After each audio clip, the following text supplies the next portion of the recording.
Hi student, आज हम जो अपनी नेक्स्ट क्रॉप है क्लस्टर बीन के बारे में आज हम संपूर्ण रूप से अध्ययन करेंगे कि इसका इम्पोर्टेंस क्या क्या होता है, इसके लिए मृदा कैसी होनी चाहिए, इसके लिए जलवायु किस प्रकार की होनी चाहिए और इसकी सीड रेट कितनी काम में लेते हैं, प्रमुख कीट रोग कौन कौन से होते हैं, खाद उर्वरक किस प्रकार देते हैं और इसका हम नियंत्रण किस प्रकार करते हैं और प्रति हेक्टेयर में कितना उपज प्राप्त होता है, इसके बारे में आज हम संपूर्ण रूप से अध्ययन करेंगे।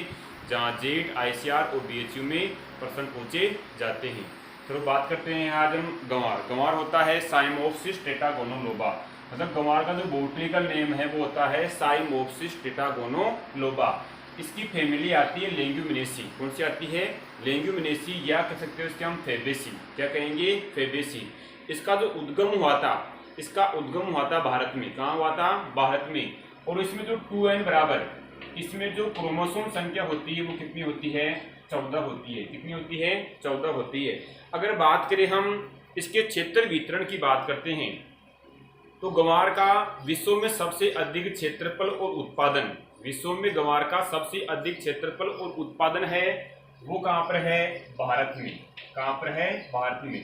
मतलब गंवार का सबसे अधिक क्षेत्रफल और उत्पादन कहाँ होता है? भारत में होता है। कहाँ होता है? भारत में। और भारत में गंवार का सबसे अधिक जो उत्पादन है वो कहाँ होता है? राजस्थान में। कहाँ होता है? राजस्थान में। क्या होता है? सबसे अधिक उत्पादन होता है कहाँ पर? भारत में।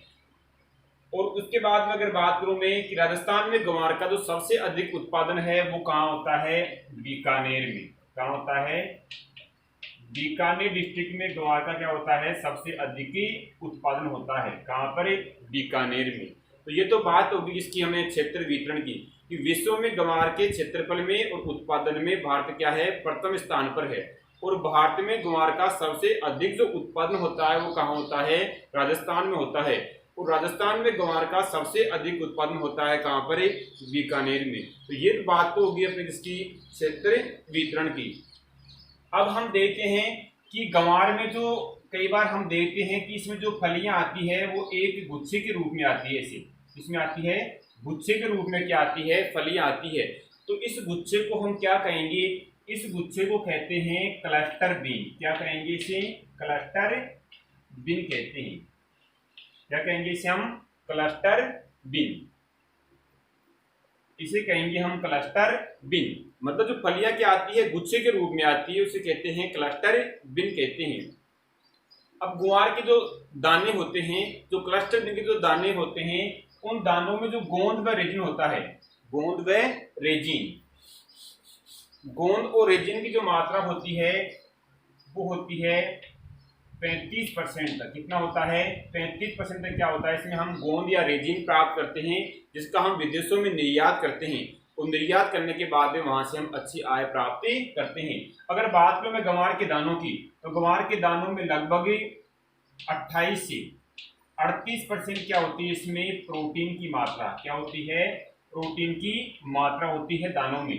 अगर बात करूं मैं गंवार के चारे की बात करूं तो गंवार के चारे में लगभग 17% क्या होती है? प्रोटीन की मात्रा पाई जाती है। तो ये तो किसमें होगी? दानों में कितना? 28 से 38%। और चारे में कितना होता है? 17% क्या होती है? इसमें प्रोटीन की मात्रा पाई जाती है। गंवार एक शुष्क क्षेत्र में उगाने वाली क्या है? एक प्रमुख फसल है जिसको पानी क्या होती है? बहुत ही कम आवश्यकता होती है। फिर भी 300 से 400 मील में जो वार्षिक वर्षा वाले क्षेत्र होते हैं वहां हम गंवार की खेती आसानी से कर सकते हैं। ठीक है ना। इसके बाद में हम देखते हैं कि जो गंवार जो सूखा सेंसिटिव फसल है, पानी की से क्या होगी? कम आवश्यकता होगी। अगर मान लो पानी अगर बारिश नहीं होती है तो हम जो पहली बार सिंचाई करते हैं वो कर सकते हैं 25 से 30 दिन के बाद में। तो दूसरी बार करते हैं वो कर सकते हैं कब? 55 से 50 दिन के बाद में से हम सिंचाई कर सकते हैं। अब गंवार के दानों में एक म्यूजिलेजिन क्या होता है? यौगिक होता है। कौन सा होता है? म्यूजिलेजिन एक यौगिक होता है, उसे कहते हैं मैनोग्लेक्सन। क्या कहेंगे उसे? मैनोग्लेक्सन। मैनोग्लेक्सन क्या होता है? एक म्यूसिलेजिन क्या होता है? यौगिक होता है। इससे क्या होती है? कई बार खुजली भी हो जाती है। किसे? मैनोग्लेक्सन यौगिक के कारण। ये तो हो गया अपना इंपोर्टेंस कि गंवार का सबसे अधिक क्षेत्रफल विश्व में कहाँ है? भारत में। और भारत में कहाँ पर? राजस्थान में। राजस्थान में कहाँ होता है? बीकानेर में। और गंवार की जो फलियां आती है वो किस में आती है, गुच्छे के रूप में आती है, तो उससे क्या कहते हैं, उसे कहेंगे इंपॉर्टेंट क्वेश्चन है, कई बार पूछा भी गया, उसे कहेंगे हम क्लस्टर बिन कहेंगे। क्या कहेंगे उसे, क्लस्टर बिन।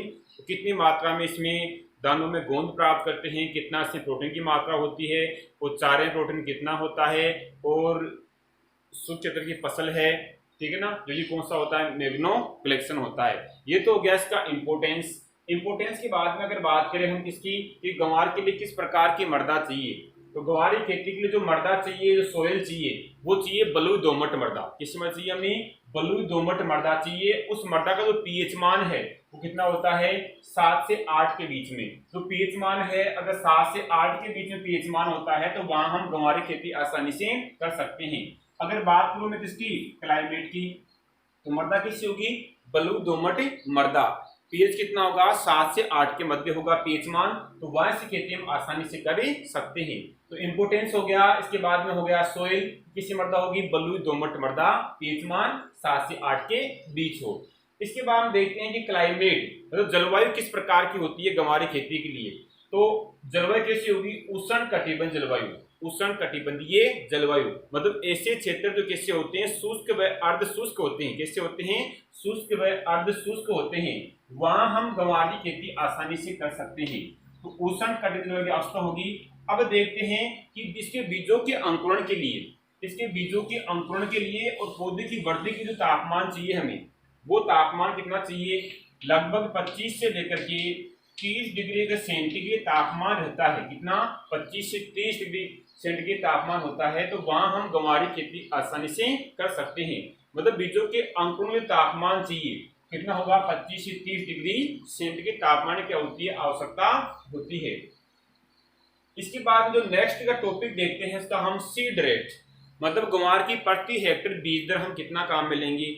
अब बीज दर लेते हैं दाने के लिए एक अलग होगी, अगर हम गंवार की खेती मिश्रित करते हैं तो उसके लिए बीज दर हम अलग काम में लेंगे, और हरी खाद के लिए अगर हम फसल की बुआई करते हैं तो उसके लिए बीज दर हम अलग अलग काम में लेते हैं। देखते हैं इसमें सीड रेट कि अगर हम दाने के लिए गंवार की बुआई करते हैं कि हमें दाना प्राप्त करना है गंवार से, तो 15 से 20 केजी प्रति हेक्टेयर इंपोर्टेंट है। 15 से 20 केजी प्रति हेक्टेयर हम बीज दर काम में लेते हैं। कितने काम में लेंगे, 15 से 20 केजी प्रति हेक्टेयर। अगर गंवार की हमें मिश्रित खेती करनी है मतलब दो फसलों को साथ मिलाकर के बुआई करनी है, तो बीज की मात्रा लेंगे काम में हम 8 से 10 केजी। कितने काम में लेंगे, 8 से 10 केजी काम में लेते हैं। ये तो किसके लिए हो गई, दाने के लिए, और ये किसके लिए हो गई, मिश्रित फसल के लिए 8 से 10 केजी प्रति हेक्टेयर। अगर हमें हरी खाद के लिए अगर हमें गंवार की बुआई करनी है तो 40 से 45 केजी 40 से 45 केजी प्रति हेक्टेयर हम बीज दर काम में लेते हैं।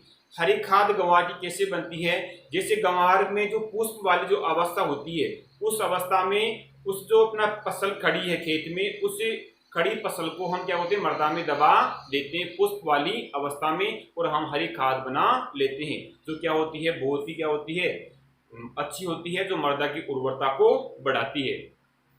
तो ये तो हो गया इसके लिए सीड रेट कि दाने के लिए बोलना है तो 15 से 20 केजी, मिश्रित खेती करनी है तो 8 से 10 केजी, और हरी खाद के लिए बनानी है तो 40 से 45 केजी प्रति हेक्टेयर काम में लेते हैं। अब बीजों को बोने से पहले हमें बीजों उपचार भी करना है, तो बीजों को उपचार करना है तो हम विधि कौन सी आती है, FIR।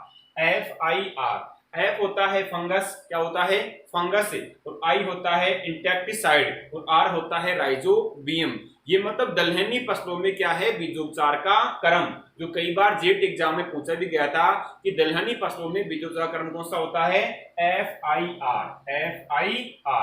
इस प्रकार अगर हम बीजोपचार करते हैं तो गंवार में झुलसा रोग होता है, जीवाणु अंगमार रोग होता है, उस रोग के होने की संभावना न के बराबर हो जाती है। तो कैसे करेंगे हम, FIR से क्या करते हैं, इसका बीजोपचार करते हैं। इसके बाद देते हैं time of sowing and method, मतलब बुआई का समय और विधि, किस प्रकार हम गंवार की बुआई करते हैं, टाइम कौन सा होगा। तो time of sowing and method मतलब गंवार की बुआई का जो उपयुक्त समय होता है वो मानसून की अच्छी वर्षा होने के बाद में कौन सा होता है, जून जुलाई। कौन सा होता है, जून जुलाई होता है। उस समय अगर हम गंवार की बुआई करते हैं तो हम अच्छा उत्पादन प्राप्त कर सकते हैं। जून जुलाई में हम गंवार की बुआई करते हैं, और बुआई की जो R into P है, R into P आर का होता है रो इंटू रो, पी क्या होती है प्लांट से प्लांट की दूरी, मतलब कतार से कतार की दूरी, और पौधे से पौधे की दूरी कितनी लेंगे हम 30 इंटू 10 से 30 इंटू 10 लेंगे, मतलब आर तो क्या है 30 और पी क्या है 10 से, तो आर इंटू कितने का मिलेंगे 30 इंटू 10 से, आर तो क्या हो गई 30 सेंटीमीटर और पी क्या हो गई 10 सेंटीमीटर। अगर इस प्रकार से अगर हम गंवार की बुआई करते हैं तो हम अच्छा उत्पादन प्राप्त कर सकते हैं। इसके बाद देखते हैं कि गंवार की फसल में कितनी मात्रा में हम खाद उर्वरक देते हैं। तो गंवार जो फसल बोते हैं उसके लगभग 1 महीने पहले हम उसमें 10 टन क्या डाल देंगे, गोबर की खाद डाल देंगे, और साथ में डालते हैं उसमें नाइट्रोजन कितना केजी 20 केजी, वो क्या डालते हैं फास्फोरस से 40 केजी प्रति हेक्टेयर अगर हम डालते हैं तो गंवार से क्या होता है अच्छा उत्पादन प्राप्त कर सकते हैं। इसके बाद देखते हैं कि गंवार की फसल में खरपतवार नियंत्रण किस प्रकार करते हैं, क्योंकि आपको पता है कि गंवार क्या है खरीफ फसल है, तो खरीफ में क्या होते हैं फसल में बहुत सारे खरपतवार निकल आते हैं, तो उन खरपतवारों के नियंत्रण के लिए बुआई के लगभग 20 से 25 दिन के बाद में एक बार तो हम हाथों से निराई गुड़ाई का कार्य करते हैं। क्या करते हैं, हाथों से निराई गुड़ाई का कार्य करते हैं। फिर भी खरपतवार नियंत्रण नहीं हो पाता है तो खरपतवार नाशी आती है, कौन सी खरपतवार नाशी की बात करूं मैं तो आती है फ्लूक्लोरेलिन। कौन सी आती है, फ्लूक्लोरेलिन।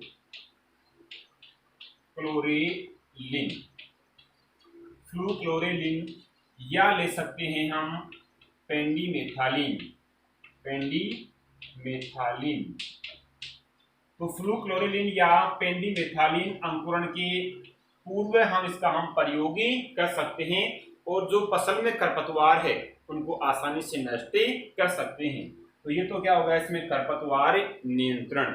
अब इसके बाद में देखते हैं कि इसकी जो इम्पोर्टेंट वेराइटियां हैं वो कौन कौन सी होती है। उन्नत किस्मों की बात करूं मैं तो RGC 197 कौन सी है, RGC 197 जो वेराइटी है RGC 197 है, RGC 1003 है, RGC 1017 है, RGC 936 जो RGC 936 जो वेराइटी होती है ये वेराइटी लगभग 80 से 90 दिन में क्या होती है परिपक्व हो जाती है। कौन सी, RGC 936, RGC 1031 मरु गंवार है, मरु गंवार। तो ये वेराइटियां मैंने बताई है आपको RGC 97, 1003, 1017, 936, 1031। ये वेराइटियां होती है वो दाने के लिए होती है। इसके लिए होती है दाने के लिए, क्योंकि हम जो गंवार की जो फसल लेते हैं वो सब्जी के लिए भी लेते हैं काम में और दाने के लिए भी काम में लेते हैं। तो अब सब्जी के लिए अगर वैरायटी देखूं मैं तो सब्जी की वैरायटियां होती है वो होती है दुर्गा जय। कौन सी होती है, दुर्गा जय है, सदाबहार है, पूसा सदाबहार है, पूसा नवबहार है, पूसा मौसमी है और कंचन बहार है। कौन सी है, कंचन बहार है। ये वैरायटियां जो सब्जी वाली वैरायटियां होती है ये लगभग गंवार बोने के लगभग 50 से 60 दिन के बाद में क्या देती है हमें उत्पादन देने योग्य हो जाती है। तो ये तो होगी गंवार की प्रमुख उन्नत किस्में। तो जेट एग्जाम में हमेशा एक दूसरे से पूछता है कि निम्न में से कौन सी वैरायटी सब्जी के लिए होती है, कौन सी वैरायटी दाने के लिए होती है। ये तो होगी इसकी उन्नत किस्में। अगर बात करूं मैं किसके भी गंवार में होने वाला जो रोग होता है, गंवार में रोग होता है कौन सा, झुलसा। कौन सा होता है, झुलसा, जीवाणु अंगमारी, जीवाणु अंगमार रोग होता है जिसे कहते हैं झुलसा। गंवार में झुलसा रोग होता है। इस रोग से क्या होता है, जो गंवार की जो पत्तियां होती है, गंवार की जो पत्तियां होती है वो मुरझाती है और सूखकर क्या होती है गिरी जाती है। इसके नियंत्रण के लिए काम में ले सकते हैं क्या हमें, स्ट्रेप्टोसाइक्लिन।